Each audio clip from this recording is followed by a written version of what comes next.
Hey guys, this video is going to be about Aston Martin because they're going through a pretty hard time at the moment, but I do think that they're going to come out of it, and they're going to come out of it even stronger than they were when they went into it. And part of this is being driven by the whole COVID crisis, because the factories had to shut down. People aren't buying cars, that sort of thing. But then there's a whole background history to Aston Martin as well. So if you look back sort of 10 years ago, even going back beyond that, they weren't really producing that many cars. If you look back at the sort of the 80s and the early 90s, the production numbers were really, really low. They were made in real sort of traditional methods, which was expensive.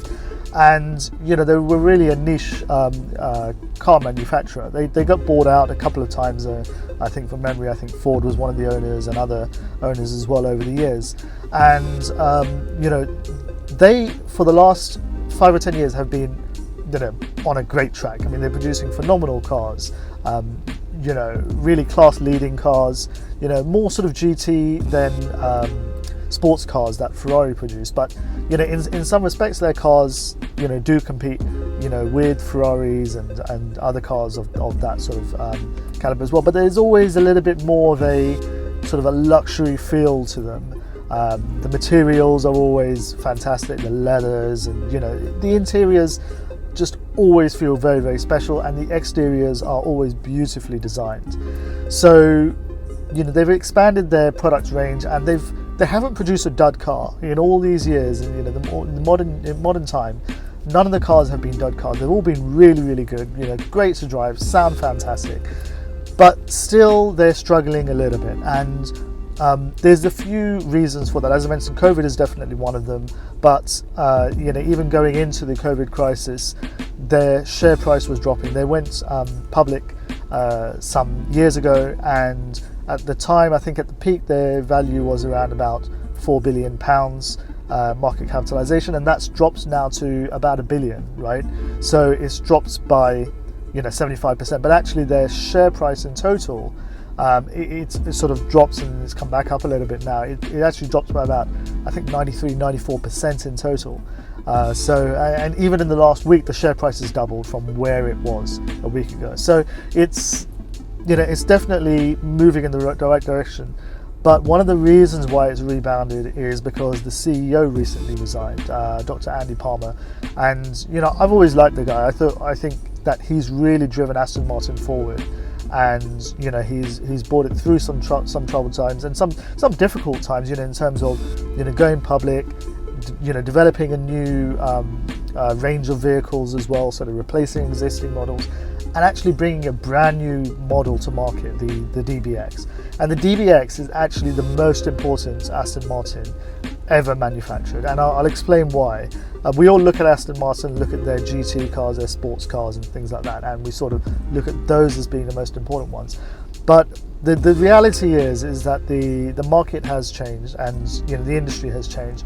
You can't be a niche manufacturer and survive nowadays. We looked at Porsche and the amount of cars that they were manufacturing, and then they released the Cayenne, and look at the phenomenal success where now the majority of cars that they manufacture is the Porsche Cayenne, and everything else is secondary, whereas previously it was the Porsche 911.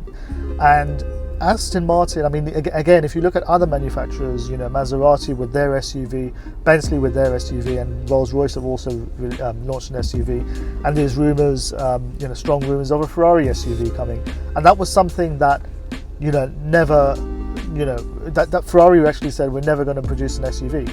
But now they realise there's a market there, and why would they not produce an SUV? Lamborghini have launched the Urus as well, which is doing phenomenally well. So it's obvious that the SUV market is really where the future is, and then the other cars, so the 911 for Porsche is an additional vehicle for them. It's a supporting vehicle, but their core business is now the SUV market. They've got two SUVs, the Macan and the Cayenne.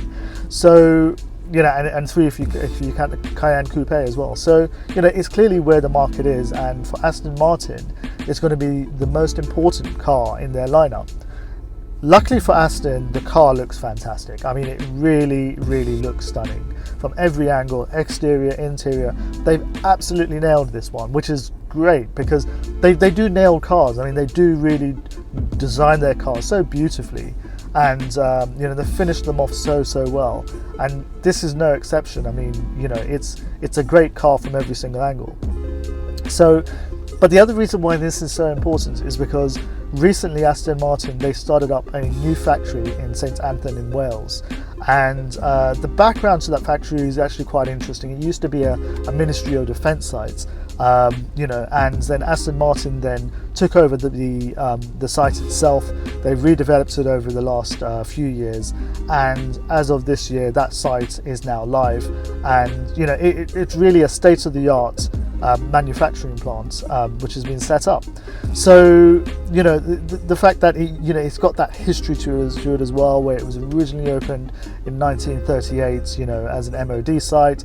1,400 personnel were stationed there during World War II, and it's got some real interesting history back to the aircrafts of World War II, the Vulcans, Phantoms, Harriers, Tornado and the Hawk, on more modern eras as well.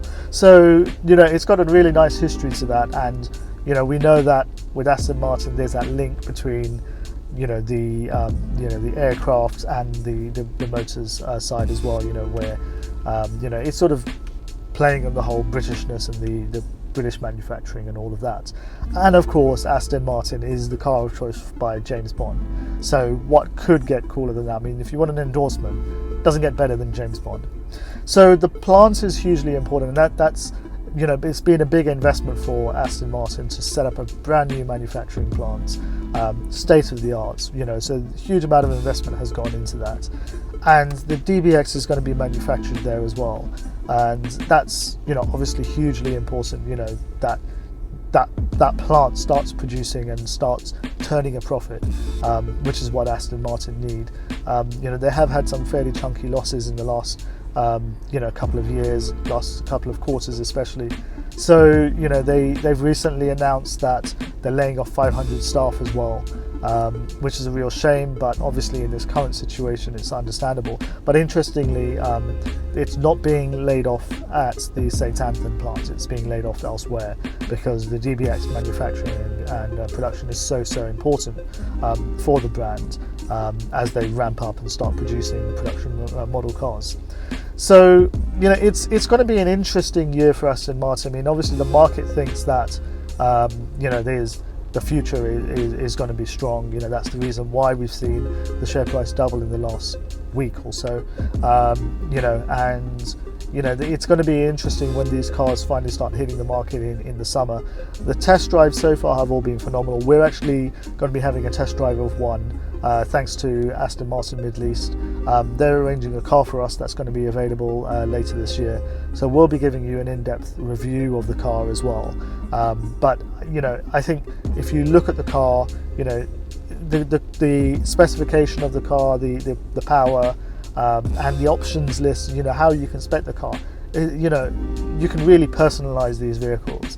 And if you choose some of the Q options as well, which is sort of the more exclusive tailor-made options from Aston Martin, they can really personalize the car to your individual requirements, which I think is really important nowadays. I mean, that seems to be a much more of a growing trend, to rather than take a standard vehicle but to actually have it done in your own colors, tastes and all those sorts of things. So it's going to be really interesting once the vehicle hits the market, and I think no doubt this is going to become a big chunk of Aston Martin vehicle sales globally, not just in the UK and Europe or the US, but certainly out here in the Middle East, it's going to be it's going to play a huge factor. So really interesting things to come, and it's a real shame to see that the CEO of Aston Martin has had to resign in the last week or so, and because he really was, he's a real car guy. And technically he's a car guy as well. I mean, he's Dr. Andrew Palmer he's got a background in the technical side of motor manufacturing. So it's a shame to see him go, and he's really transformed the company as well and taken it from where it was to where it is right now, through model launches, model replacements, factory setup, transforming Aston Martin from really what was a very old school manufacturing company to something that's a lot more modern. And so he's really taken it forward.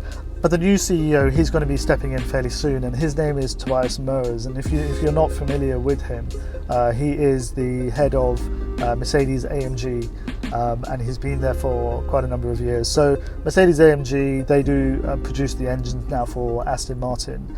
So he's already familiar with the technical side of Aston Martin already, and from his background at Mercedes AMG, he's really grown that, really substantially. So it's going to be in safe hands going forward, which is also really good.